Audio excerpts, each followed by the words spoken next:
Claire vient d'accepter de créer la carte d'un grand palace au Japon. Olivia est très heureuse pour sa compagne. Claire va donc s'absenter pendant 2 mois et elle a demandé au chef de l'Obel de bien vouloir la remplacer. Il a accepté. Mais Claire craint la réaction de Louis. Ils n'ont jamais été séparés aussi longtemps.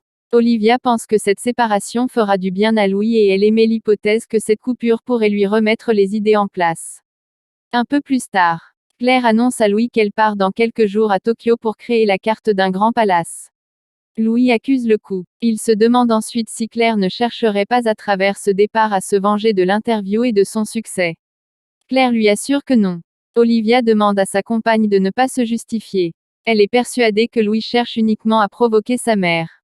Claire explique à son fils qu'un peu de distance ne pourrait que leur faire du bien. Louis se demande si ce n'est pas Olivia qui met de telles idées dans la tête de sa mère. Olivia lui assure que non. Elle explique ensuite à Louis qu'elle soutient Claire et qu'elle trouve très bien que cette dernière vive un peu pour elle. Olivia reproche ensuite au jeune homme de se montrer bien ingrat alors que sa mère lui a tout donné. Claire explique à son fils qu'elle l'aime et qu'elle est désolée que sa décision lui déplaise. Louis retrouve un peu plus tard Charlène. La jeune femme pense que Claire a bien fait de ne pas laisser passer une telle opportunité. Charlène pense comme Olivia que cette séparation leur fera du bien à Louis et à sa mère. Claire annonce à Tessier qu'elle veut partir dans quelques jours 2 mois au Japon. Elle a tout prévu, même son remplaçant. Elle propose que le chef de l'Obel la remplace. Mais au vu des antécédents de sa femme à l'Institut, Tessier refuse. Claire estime qu'elle mérite de prendre un congé de 2 mois surtout après s'être autant investie dans cette école. Tessier exige que Claire se trouve un remplaçant convenable sinon elle devra prendre un aller simple pour le Japon. Deva n'est pas intéressée par Enzo.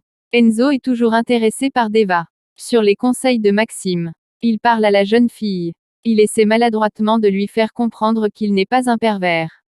Il explique à Deva que s'il l'a emmenée à la table des rivières, c'est pour passer du temps avec elle car il l'aime bien. Puis, Enzo invite l'adolescente à boire à l'occasion un verre.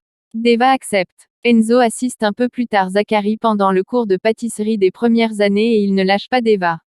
L'adolescente profite que le prof s'entretienne avec Enzo pour se confier à Tom. Deva ne sait pas comment faire pour faire comprendre à Enzo qu'elle n'est pas intéressée par lui. Elle l'aime bien et elle a peur de lui faire de la peine.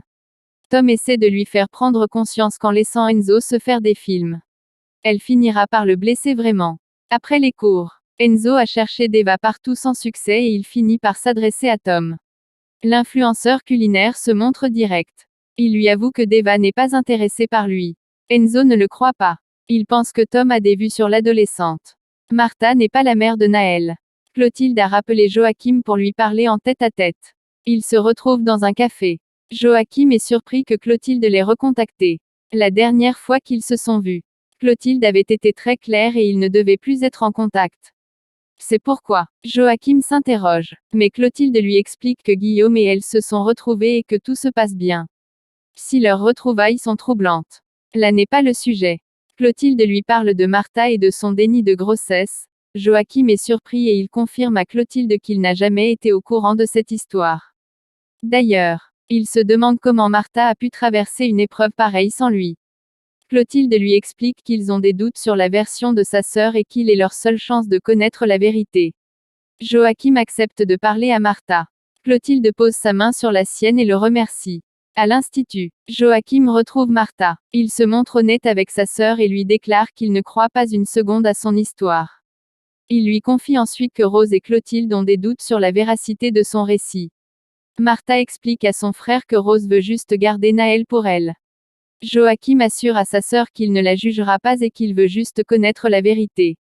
La jeune femme maintient que Naël est son fils.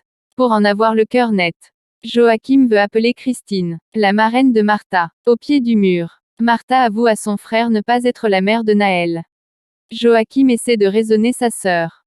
Mais Martha ne peut se résoudre à laisser le bébé et à le voir partir en famille d'accueil. Joachim essaie de faire prendre conscience à sa sœur que ce n'est pas à elle de sauver Naël. Il incite Martha à profiter de sa vie actuelle et d'avoir un enfant vraiment à elle plus tard. Mais Martha confie à son frère qu'elle perdra tout ce qu'elle a si elle perd Naël. Puis, elle demande à Joachim de ne rien dire si elle lui explique tout. Joachim le lui promet. Il retrouve un peu plus tard Constance, Rose et Clotilde. Joachim leur ment et affirme que Martha est bien la mère de Naël.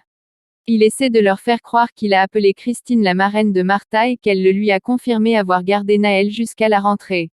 Joachim prétend aussi que sa sœur a accouché à l'hôpital Raymond Poincaré et qu'avec le stress, Martha a dû confondre avec Ambroise Paré. Clotilde raccompagne Joachim. Constance se dit soulagée. Mais Rose a toujours des doutes. Clotilde remercie Joachim d'être venu. Joachim avoue à Clotilde qu'elle lui manque. Mais leur conversation est interrompue par l'arrivée de Guillaume qui n'apprécie pas de voir Joachim en compagnie sa femme. La tension est palpable. Joachim préfère s'effacer. Clotilde explique ensuite à son mari qu'ils ont fait appel à Joachim, car ils avaient un problème avec Martha. Elle promet ensuite à Guillaume qu'il n'a rien à craindre. Théo et Martha viennent de visiter un appartement près de l'Institut. Théo est emballé et il prévoit de faire des extras pour payer le loyer qui est un peu élevé. Théo a même déposé un dossier. Un peu plus tard, Martha, Théo et Naël sont chez les Tessiers. Théo a Naël dans les bras et Charlène se laisse attendrir. Martha est mal à l'aise. Ils trinquent tous ensuite à la famille qui s'agrandit. Mais Rose a fait une découverte qui risque de tout bouleverser. Elle a appelé la mairie de Narbonne et aucun Naël Guéraud n'a été enregistré par leur service. Rose fait part à Antoine de sa découverte. L'acte de naissance était un faux. Martha n'est pas la mère de Naël.